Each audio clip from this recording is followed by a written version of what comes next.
আমার স্বামীকে না জানিয়ে আমি তার পকেট থেকে 20 টাকা নেওয়ার সময় সে দেখে ফেলে।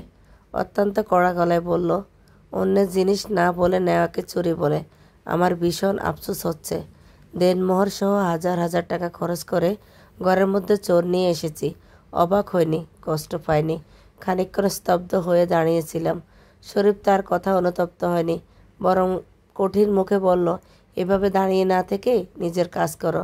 দ্বিতীয়বার এমন কিছু দেখলে তোমার বাবার কাছে নালিশ করব। তার কথায় জবাব দিলাম না। কী বা বলতাম আমি না জানিয়ে নেয়াকে চুরিয়ে তো বলে। তবে সে কি কারণ জানতে চেয়েছে? কারণও তো জানতে পারতো। শাসনটুকু আরও একটু কোমল হতে পারত। স্বাভাবিক ভঙ্গিতে রান্নাঘরে চলে গেলাম। আমাদের বিয়ে হয়েছে খুব বেশি দিন হয়নি, প্রায় 1 বছর। বিয়ের পর থেকে দেখি শরীফ টাকা পয়সার ব্যাপারে খুব সচেতন। প্রয়োজনের অতিরিক্ত 1 পয়সাও খরচ করতে চায় না। শেষ কবে আমার হাতে টাকা দিয়েছে মনে করতে পারি না। আজ তাকে না বলেই টাকা নিয়েছিলাম প্রয়োজনে। বয়স্ক মহিলা শাকের জড়ি নিয়ে বাড়িতে এসেছিল। রোদের মধ্যে হেঁটে তার অবস্থা ভীষণ কাইল হয়ে পড়েছে।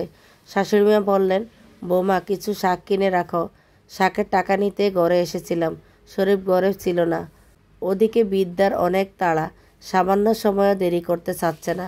শরীফ টাকা পয়সা পকেটেই রাখে। ভেবেছিলাম পরে জানিয়ে দেব, তবে এমন কিছুর আশা করিনি। অবশ্য যা হয় ভালোর জন্যে হয়। আমার একটা শিক্ষার প্রয়োজন ছিল।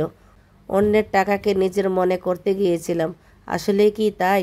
নিজের স্বামী কি কখনো অন্য লোক হয়? শাশুড়িমা তখন আমার কাছে এসে কোমল গলায় বললেন, তোমাকে এমন দেখাচ্ছে কেন? কিছু হয়েছে? আমি মাথা নাড়া দিয়ে বললাম, না কিছু হয়নি। তৎক্ষণাৎ অনবরত চোখ দিয়ে পানি পড়তে লাগলো আমার। তিনি আমার কাঁধে হাত রাখলেন, শীতল গলায় বললেন, শরীফ কিছু বলেছে? শাশুড়িমা বুদ্ধিমতী মহিলা। শত চেষ্টা করলেও তার কাছ থেকে কিছু লুকাতে পারি না। সব কিছু শোনার পর তিনি দীর্ঘশ্বাস ফেললেন। বললেন, শরীফ তার বাবার মতোই হয়েছে। ওরা মনে করে মেয়ে মানুষের হাতে টাকা দিলে তারা নিয়ন্ত্রণের বাইরে চলে যাবে। ঘরের বউয়ের লাগাম ছাড়া উচিত না, এমন মনে করে কেন? মানুষের কি প্রয়োজন অপ্রয়োজন থাকতে পারে না? আমি তো তাকে বলতাম, মন খারাপ করো না মা, কিছু কথার উত্তর নয় কাজেই দিতে হয়। আমি ঠিক বুঝলাম না। তিনি মুচকি হাসলেন, কোমল এবং স্নিগ্ধ হাসি। তাকিয়ে থাকতে ইচ্ছে করে। পরের দিন শফিক অফিসে যাওয়ার পর শাশুড়িমা আমার ঘরে এলেন। 1000 টাকার 4টে নোট হাতে দিয়ে বললেন, নিজের পরিচয় তৈরি করার জন্য নিজেই কিছু করা উচিত, তাই না? ফেল করে তাকালাম। শাশুড়িমা বললেন, তুমি নিজে কিছু করার চেষ্টা করো। আমার কাছে এর থেকে বেশি নেই। এটা খুব বেশি মূলধন নয়, তবে শুরু করার জন্য যথেষ্ট।